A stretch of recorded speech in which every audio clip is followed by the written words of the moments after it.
Well, this video is inevitable. Anime and I have had a rocky relationship.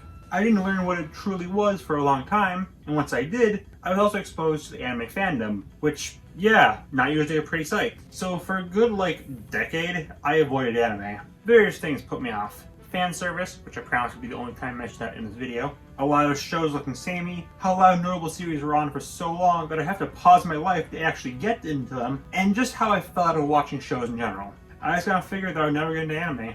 But the weeb shall infect all. Late 2019 came, and my time was up. But that does lead me to something important.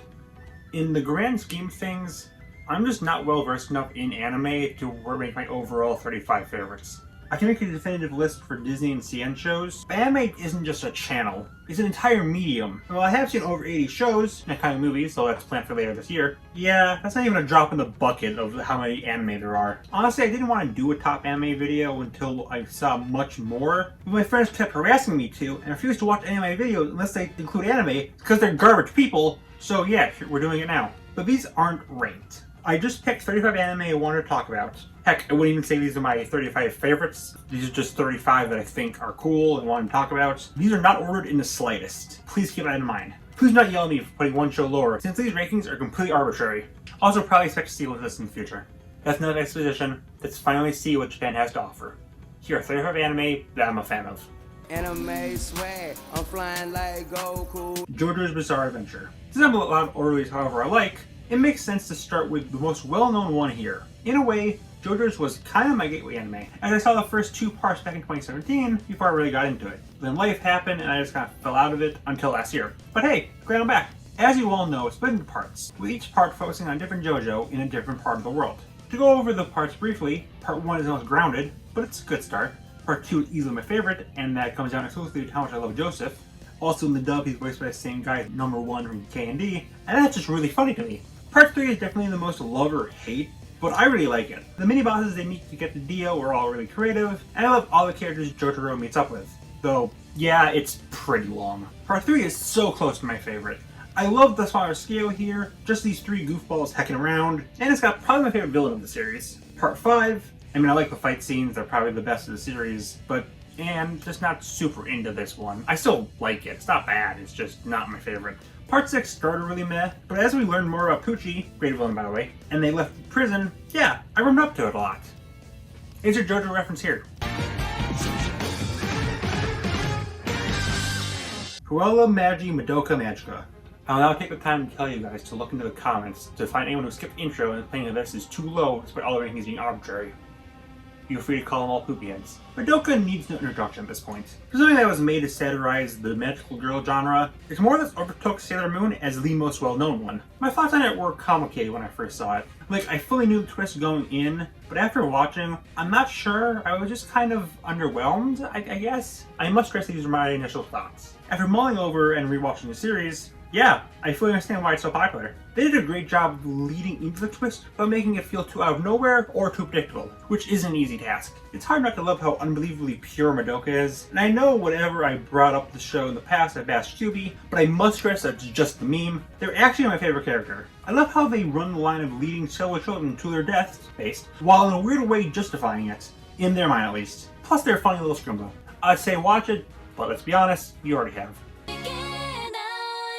Aria the Animation. Here's a pretty simple one. There's some lore here, but really the show is about boats, and people who drive boats.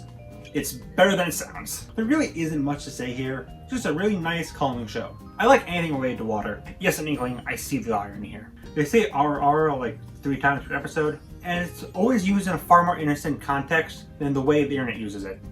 I am okay with this. Jujutsu Kaisen.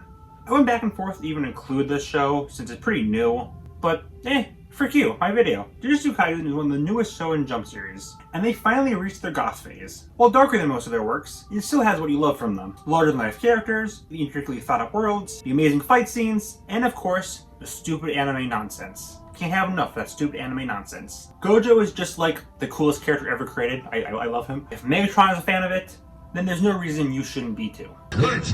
You watched Jujutsu Kaisen?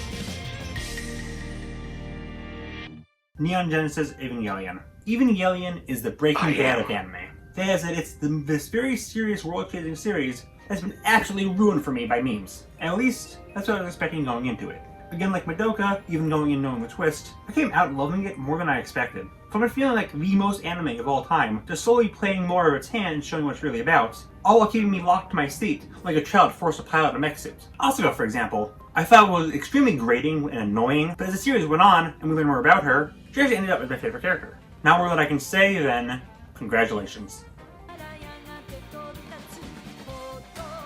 Spy Family. Again, I went back and forth, I should include this, since it's not even a year old, but I've read the manga, and I love what's out of the anime, so I decided, why not? This is already set up to be the big hit anime of the decade, and it's easy to see why. A family of 3 goofballs who stumble into each other, stuff happens. I'm not good at summaries. It's just really fun, the mental head games of the family that will usually fail, the really nice interactions they all have with each other, to the 3 living their secret lives as a spy, assassin, and telepath. It's just got this really nice vibe that feels different from most anime. It's a really good way to get people in the medium if you can look past Yuri trying to frick his sister. Drop on over to a super cool show.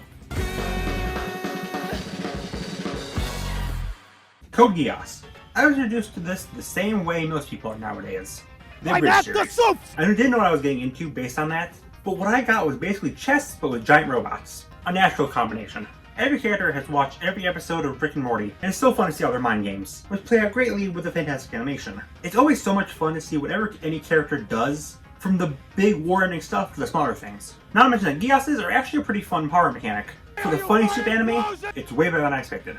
Watch it. I'm not very good at these endings.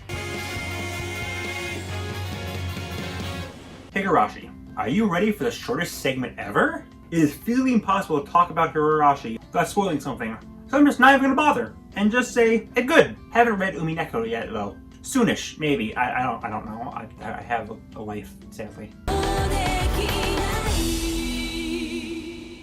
Hunter x Hunter. This is probably my favorite of Shonen's work. Maybe, I don't know. Hunter x Hunter, if you pronounce the X, I'll gut you like a fishy, is a show that goes all over the place. At first, it's just standard anime with the obligatory unique power for the main character and the quirky banner and a little struggly of a main character. I said main character twice in one sentence. Then as it goes on, you get the Chimera Ant arc. In the arc where the main villain is the Mewtwo is jaundice, it somehow ramps up in intensity, with a lot of insight on almost every character of the army, all while pushing Gon to his limit. I didn't even mind the length, since this feels like none of the time was wasted. I'm with proud of this, the 2 best characters don't appear, but they get their own arcs and moments, so it's not a big deal. The show was considered over for a while, but it recently was announced that we're getting yet another season. And that, I must say, is an epic gamer moment if I've ever seen one. One Punch Man. This is one of those shows I really wanted to see for a while, even with the horror of anime clawing at me. One Punch Man just looked so cool. After watching it, yeah, 16-year-old me was onto something. It's a pretty clever idea. Basically starting the protagonist at where most anime protagonists end, at this ridiculously OP world ender. And he now has to struggle with the fact no one can ever compete with him. The first season is basically perfect, introducing us to Saitama and his struggles of just being too based, and following a very familiar formula, yet adjusting it just enough to make things fun, yet somewhat unsatisfying on purpose. Season 2, I like it. It's not as good as the first, especially in animation, but Agaro is a great antagonist, and a kind of perfect foil to Saitama, plus I like seeing more of the hero association. While a downgrade, I still think the fight scenes are still fantastic, which really goes a good way to make the season still worth it. Punch someone, then watch the show, then punch them again. Kaguya-sama Love is War. I am again stressing that this list is not ranked, because while I can't nail a list down, this would definitely be at least top 5. Season 1 of Kaguya is pretty fun. The main 4 characters are all a ton of fun. The pair keeps switching between Chika and Ishigami. But Ishigami has an amazing backstory that's displayed in Season 2, but I'd probably lean towards Chika, some white bread given human form. I like how they're kind of playing with anime tropes. I mean, it's basically Death Note in a school presidency setting. But yeah, it's funny and nice and stuff. But Season 2, man, everything is ramped up. It's funnier, we get more great characters, and we learn so much more about the original crew. I didn't think it was possible to top this. I still go back and forth on if Season 3 did, but it's still definitely on that level at least. I love these stupid freaking dorks so much. And that ending, man. I don't want to spoil it, but God, it's perfect. But it still leaves so much more open for Season 4. Love is a battlefield, and God, I love the carnage. Kirby right back at ya.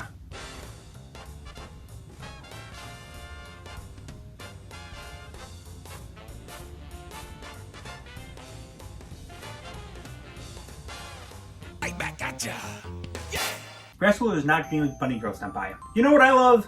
Crying my eyes out to the point where I'm dehydrated. This is one of those normal guy meets a girl and supernatural stuff happens anime, which is actually a genre, but this is the only one I've seen, so that makes it the best by default.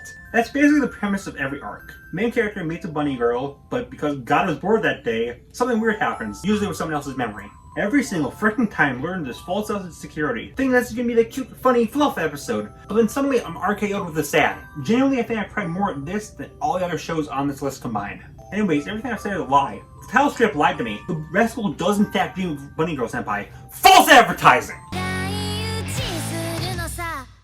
Assassination Classroom. Good old Assassination Classroom. It's a really fun idea. Padme Octopus is gonna blow up the Earth. He's gonna teach you how to kill him. The tone constantly jumps from being very casual and jokey, even fourth wall breaky, to suddenly very serious. But it works very well. Really, most of that comes from Koro Sensei himself, who can balance being a silly little guy and, well, an assassin. He's got like 12 arms for a reason. Without going too much into spoilers, this is one of those every episode better than the last shows. That finale, man, it's just wonderful. I will say the secondary cast, outside of a handful, are kind of one note, but not only is that my only real complaint, they'll get at least one moment or episode for themselves, so it's not that big of a deal. Grab your anti-sensei knife and take a stab. School Live. Okay, I'm just gonna throw up a time code right now. There's spoilers here. I really want to dive into this one, so yeah, skip for spoilers. Okay, you had a warning. 3, 2, 1, let's go. So the first episode of School Life is the most anime of all time. It's about a group of girls in a school club setting doing standard stuff you'd expect from the premise. That's it. That's all there is to it. That is until the end of the episode, where oops, zombie. Yeah, it turns out everyone in the group is aware that the dead are walking, like the hit AMC show Breaking Bad, and they're trying to keep one of their members, Yuki Takagi, as blissfully unaware as one little sunshine baby should be. The show is constantly juggling the happily fun time school activity thing and undead stuff, and it honestly does it way better than I was expecting. Usually during the school stuff, you'll have some of the characters off to the side talking like, yeah, so one day we're gonna have to tell Yuki that the world is as dead as I am inside, until eventually, the worlds collide. I don't know, man. I was just completely off guard by the show. I knew literally nothing about it when I started. Maybe this is the same experience people have with Madoka, and even though that's a better show in my opinion, I don't know, it just stuck with me, and thus, it's on the list. Space Dandy. The best way I can describe this show is R-rated Johnny Bravo in space. Danny is a bounty hunter, but he only does it in hopes of scoring women. In his adventures, he's backed by his 2 friends, a robot who's the only member of the crew with any dignity, and Furry! It's basically just the 3 freaking around and finding out. The show does not take itself seriously at all. And that's a good thing. From zombie apocalypses to a shapeshifting alien pretending to be one of the crew members slowly taking over. Space Dandy will always take the single most ridiculous option possible, and that makes every trip a great one. Samurai Champloo. My knowledge of samurais is jack. That's not me finally swearing, that's me forcing CN into an anime video. I really don't know that much about the way of the samurai, but I don't know if Champloo is accurate.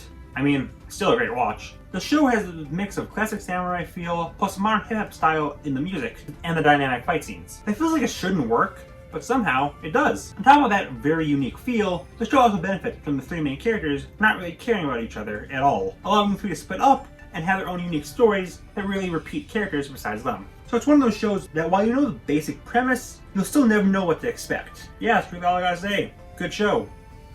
Watch my friend Plus and Minus's video on it. He's epic. Cowboy Bebop. Okay, I just learned while writing this segment that the last 3 shows here are all done by the same guy. That was not intentional. That's just how I wrote this down. I'm sorry. There's not much to say about this one that hasn't been said before. Cowboy Bebop serves as this magnum opus anime, more or less. In only 26 episodes, it managed to perfectly set up the world and its rules, while slowly giving us more and more about it, but never playing its hand too much. Every member of the crew is just fantastic in their own right, with my favorite being Ed, as it's just lovely little intelligent gremlin child, and yeah, guys, I'm really just struggling to say really anything new about this show. There's a reason I only made 2 anime videos before this. Everything I can say has been said 50 times before, but you frickers keep screaming at me and cursing my name and building voodoo dolls on my image. So, frick you, I'm doing it! Are you happy? Are you satisfied? I say the same thing 1 billion people have already said, but is that what you want from me? Is that all I have for this world? So yeah, Cowboy Bebop is great. ReZero. Isekais are to anime as unfunny is to my videos. It can be really hard to stick out in such a crowded market, but ReZero manages to. Slight spoilers, skips the time on screen now to avoid, but when the show starts, it seems like your normal fare. Normal loser gets yeeted into a fantasy world with cute girls, which describes like 90% of anime, but as the show goes on, it starts revealing some more sinister stuff behind the waifus. It's less adventure and sword fighting, and more pain and despair. But I think that if you still want that, it's there. ReZero also makes me fall into the problem of literally everyone having discussed every strand of hair on Rem's head, so I have quite literally nothing to add. Please guys, touch grass just once so I can say something original. Hot calling Kettle Black be like, Attack on Titan. Attack on Titan is a phenomenal first 3 seasons. The rule they set up, the constant back and forth, how it feels like a genuine war despite the opposing faction being 50-foot tall naked people with lacking willies. This is one of those series that even if you weren't in anime, you had to know about. I was literally spoiled on some things, yet I still didn't know where this was going. The animation is fluid and all the characters are wonderful, most notably Sasha, my beloved.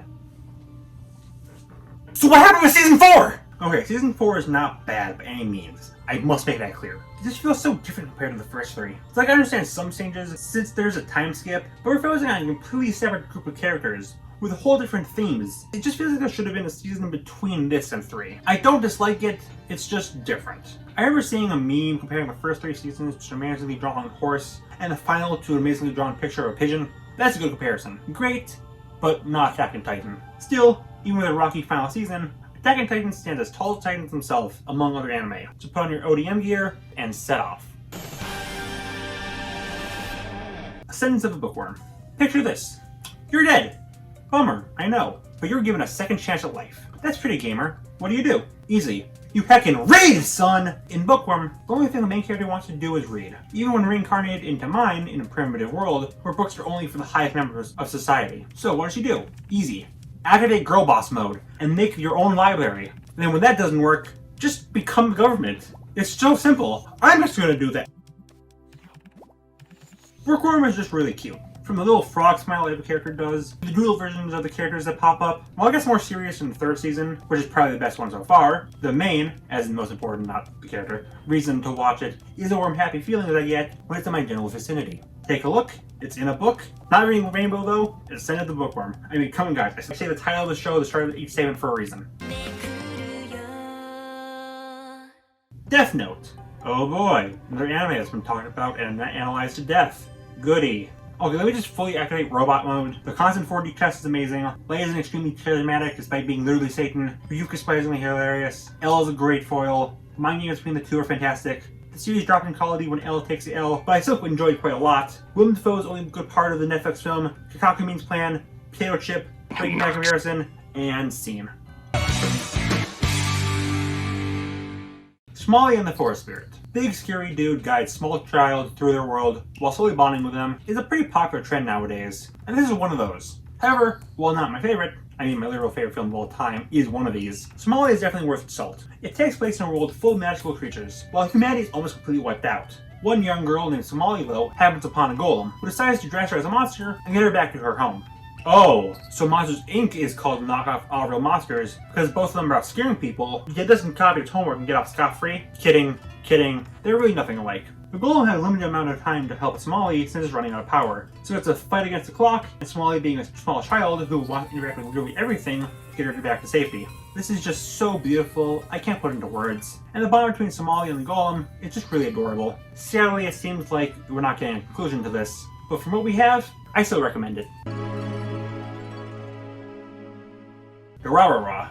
Here's a fun one. Durarara, 3 Ra's by the way, starts with a normal town with 1 or 2 quirks, like a stronger than average dude. But as it goes on, more strange things are unveiled. A headless bike rider, a gang who talks through a phone app, a shady sushi dealer, and human trafficking. That's what I like about this show. Not the human trafficking, I can't make that clear. The weird aura this town has. I never really knew what to expect here, but nothing felt like it was pulled out of the creator's booty hole. It all felt in a strange way natural. That's pretty cool, pretty epic, pretty raw, pretty Durarara.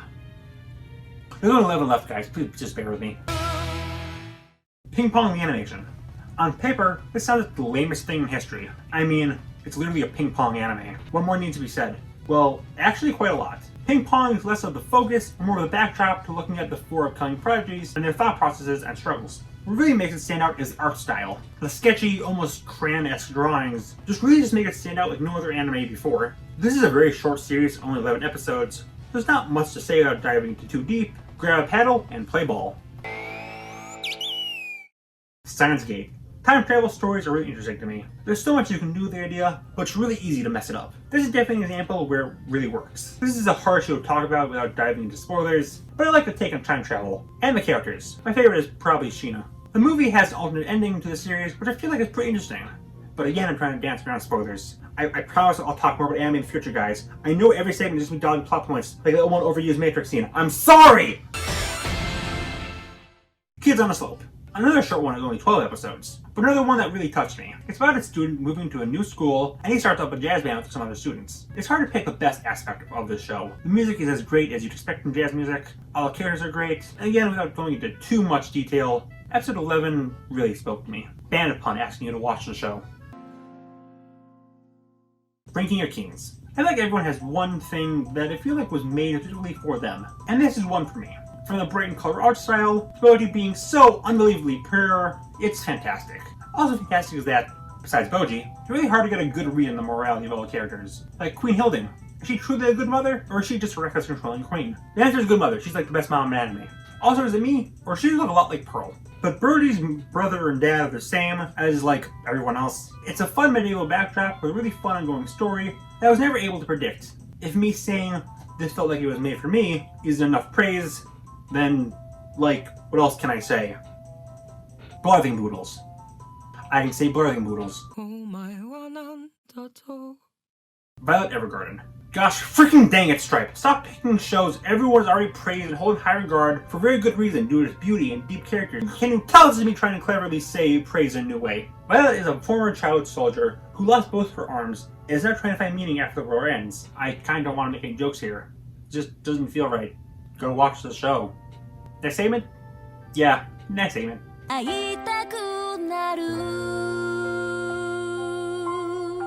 Fruits Baskets. When I started this show, I thought it was just kinda decent. You know, fine anime fare, but nothing that's gonna stick with me throughout my life. It made me cry every episode. So just like how a cat can actually be a hot anime boy, a seemingly average show can be one of my favorites. Yes, I stole that from my original anime video. It's like 2 years old. No one watching me. I can plagiarize myself. It's like the whole tree falls in the wood thing. If I plagiarize a video no one's seen, does it still count as plagiarism? Anyways, yeah, Fruit Basket goes hard. The idea of the Zodiac Curse is great, but while that's the initial hook, what really makes the show great is the characters and their interactions. From all this willingness Shigo has going, to Akito going from despicable to a surprisingly sympathetic character, to Toro being yet another pure little sunshine angel. Every single piece of this puzzle brings another thing to life. This show made me realize that being born in the year of the rabbit wasn't an absolute waste of a birthday. So you know, that's the thing. Mob Psycho 100. Arguably the most universally beloved anime in recent history, and for several great reasons. I love the sketchy art style of this. One of my drawbacks of anime is that it looked a little samey, but this having a more crude art style that occasionally jumps to HOLY FRICK BALLS! Really makes it special. Also making it special is the relationship between Shigeo and the Queen Slayer. The original partnership which led to a genuine care for each other. Well, grew care on Regan's end. Mob was always nice to him. He's a peer. Then the action side of things are perfectly paired together, with never feeling like one overpowers or counters the other. The show wrapped up recently, and I'm so happy it ended the way it did. No spoilers, but God, it's just so good, you guys. Sans is hotter than Regan, though. Hierofura. Like ping pong, this sounds like the most boring thing ever. Just watching people play a card game turns out that it is, in fact, a banger. Playing the card game Karuta, which basically means knocking away a card as a poem plays. I'm not explaining good, but like just watch the show. And again, that sounds boring. But in this really dynamic way, we get to see a whole bunch of different mindsets and gameplay styles hitting a heckin' card. But it works. They also focus on a love triangle, but while those can sometimes be annoying, all three of these characters are so great, and there's never a lot of the more annoying part of love triangles here. So it's good. The side characters, though, are the best part. They're all just so lovable, but my one complaint is that they don't tend to focus on them during season 2 and 3. Still, that's not even close enough for me not to recommend it. Mushishi. This is just another where it feels like it was made for me. It has a ton of things I just love. Someone who just goes around solving problems, a relaxing vibe, focusing atmosphere and not relying too heavily on dialogue, the variety of unique problems they end up having to face. I just really love the show. I probably should have explained this at the beginning of the segment, but Mushi refers to these occasionally invisible creatures that can do a whole hecking ton of crazy stuff. Usually not good stuff. Main character Ginko is one of my favorite characters ever, as he's the title Mushishi, someone who goes across the world solving the problems of Mushi. But he's not a hunter. He appreciates Mushi, and he tries to help both them and people he encounters. It's just a beautiful show, one I feel like everyone, even those not in anime, should watch. Full Metal Alchemist Brotherhood. Okay, so I lied. The top two are ranked, and as of right now, are my two favorite anime. When it comes to this one, I yet again run into the problem of everything that can be said has been said. I'll try the original for once in my life though. FMBA did another one of those every episode is better than the last things. Everything I've said in the last 33 segments because I have a very solid vocabulary. All the characters are amazing. The action is fast-paced and intense. The story is just straight up my favorite story in all of anime. The animation is great. Again, I have a Thor's coming in the mail, guys. Mark my words, one day I will make a video on this. It definitely won't be this year, since I have no idea how to say anything new about it, but one day I will. While fanbase may only have 2 jokes, the show itself has so much to offer. And if you somehow haven't seen it, just fucking do it, man. What are you waiting for? Usually this is where I do honorable mentions, but since I do plan on returning to this video topic, as I said at the beginning, let's just go number 1. So this is a weird one for me. I knew what my number 1 was for the longest time, but I had trouble putting into words. If you are familiar with the channel and you've watched me in the past, you might know where this is going, so let's just cut to the chase.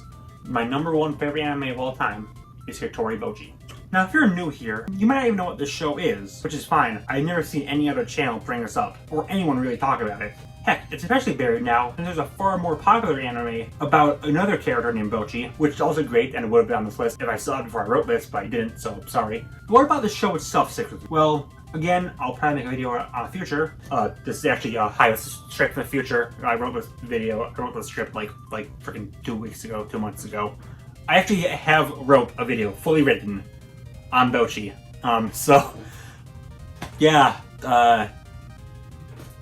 but this show is one of the biggest OMG, they're just like me for real moments. The story is that Bochi's one friend is going to a different middle school than her, and gives her an ultimatum. Make friends with everyone in the class by graduation, or they won't be friends anymore. What follows is Bochi being hacking gremlin, resorting back to preconception social skills. But this really hit me. I know it may came as a shock since I'm now a world famous and beloved YouTuber, but I, Stripey Squid, was not popular in middle school. And I'm still convinced middle school is just legal torture. But seeing this show, and seeing Bochi pull through her awkwardness and make friends, I know I'm very flesh turning to cheddar, but it really made me look over my entire life and realize, oh hey, I'm not actually a failure. And I did manage to pull myself through it all. Basically, it just made me feel a feeling no other piece of media could. Truly one of a kind, transcendent experience that I will never feel again in any piece of media. While we'll definitely talk about it more in the future, as I said, I already wrote a script for it. For this, Hitori Bochi has shot up as one of my favorite characters of all time, favorite shows of all time, and of course, my favorite anime of all time. So I've still got a lot to learn when it comes to anime. One day, I'll truly become a full weeb. But for now, I'm happy that after almost 2 decades of apprehension, I finally gave this medium a chance. From the funny to the depressing, but I think the hype around anime can definitely be really obsessive and elitist. Anime truly is something special, and I'm glad to finally give it a look. As I said, a video on my favorite anime films will come out sometime later this year, and I have 2 other videos, now 3 because of the Bochi video, planned. I'm definitely making up for lost time, though don't worry returning viewers, my old content is still staying. I just have to appeal to my own garbage friends. So thank you all for watching, and if you need me, I'm gonna go back to watching the entirety of Naruto. One of my friends thought it would be a genius idea for me to watch one of the longest running series of all time. Help me! Wait, do you play Danganronpa? I Then do. you can get out. Wait, does anyone here play Danganronpa?